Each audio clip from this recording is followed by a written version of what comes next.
আসসালামু আলাইকুম রহমতুল্লাহ।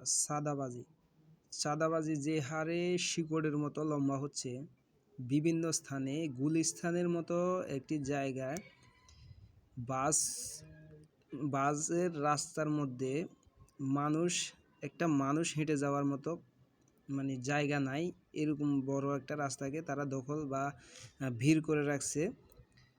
তো এইসব জায়গা থেকে প্রতিদিন 50 কোটি টাকা করে চাঁদা আদায় হচ্ছে, এবং কি মাসে প্রতিদিন না সরি বছরে 50 কোটি টাকার মতো চাঁদা আদায় হচ্ছে, এবং ডেলি 3 লক্ষ টাকা করে আদায় করা হচ্ছে। আর এটি কারা করতেছে আপনারা অবশ্যই বুঝতে পারতেছেন, যারা এখনও ক্ষমতায় না গিয়ে ক্ষমতার নাম দিয়ে বা ক্ষমতায় যাবে বলে যারা এই কাজগুলো করতেছে। যদিও আমাদের দেশের জিয়াউর রহমান, যিনি স্বাধীনতায় বড় অবদান রেখেছেন, তার ছেলে তারেক রহমান, উনি অবশ্যই চাঁদাবাজদের বিরুদ্ধে উনি কঠোর অবস্থান নিয়েছেন ইতিমধ্যে।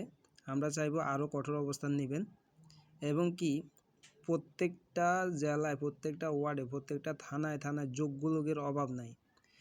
যে সকল ব্যক্তি এমপি ইলেকশন বা বড় বড় পদে ইলেকশন করবেন, তাদেরকে আপনারা বিএনপি জামাতকে বলতেছি, আপনাদের একটি বড় সুযোগ, আর হাতছাড়া করবেন না। কারণ 24 বারবার আসবে না, 5 আগস্ট বারবার আসবে না। আপনাদের এখনই সুযোগ দেশটিকে গোছায় নেওয়ার। দেশটিকে আপনারা আপনাদের মতো করে গোছায় নেন। বাহিরের কারো কথায় কান দিবেন না। বিদেশি শত্রু, বিদেশি কুচক্রের গেমে আপনারা ফাঁদে পা দিবেন না। আপনারা যারা রাজনৈতিক দল আছেন, তারা দেশটাকে সুন্দর করে সাজিয়ে নিন। এই সুযোগ আপনারা বারবার পাবেন না, 24 বারবার ফিরে আসবে না। তাই আপনারা নিজেদের মতো করে আপনারা চাঁদাবাজি বন্ধ করতে পারেন। চাঁদাবাজি বন্ধ করার একটি কৌশল আপনারা অবলম্বন করতে পারেন।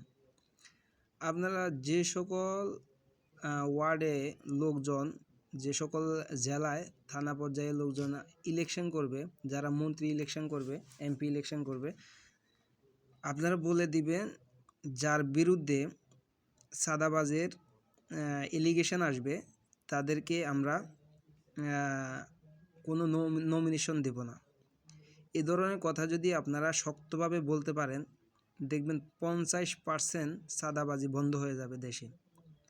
আপনারা যদি অবশ্যই আপনারা চান যে চাঁদাবাজি দেশ থেকে বন্ধ হোক, তাহলে এই ধরনের পদক্ষেপ আপনারা গ্রহণ করতে পারেন। এবং কি যে সকল চাঁদাবাজরা রয়েছে, যারা বিএনপির নামে, জামাতের নামে চাঁদাবাজি করতেছে, অথচ তারা ফ্যাসিস্ট আমলের নেতাকর্মীও হতে পারে। তো বর্তমানে পরিস্থিতি, চাঁদাবাজের এমন পরিস্থিতি হয়েছে যে আগের আমল থেকেও এখন নাকি আরও বেশি হচ্ছে বলে সাধারণ জনতা অভিযোগ করতেছে। তা আসলে আমি রাজনীতি করি না, কারণ চোখের সামনে যেটা দেখতেছি ওইটাই বলার চেষ্টা করতেছি। গুলিস্তানে এবং কি বাংলাদেশের যতগুলা জেলা আছে, যতগুলা বাজারঘাট আছে, সব ফুটপাত থেকে মার্কেট পর্যন্ত সব দখল করে আছে চাঁদাবাজরা। প্রত্যেক দিন চাঁদা উঠাইতেছে। একটা ছোট্ট ফুচকার দোকান থেকেও তারা চাঁদা নিচ্ছে।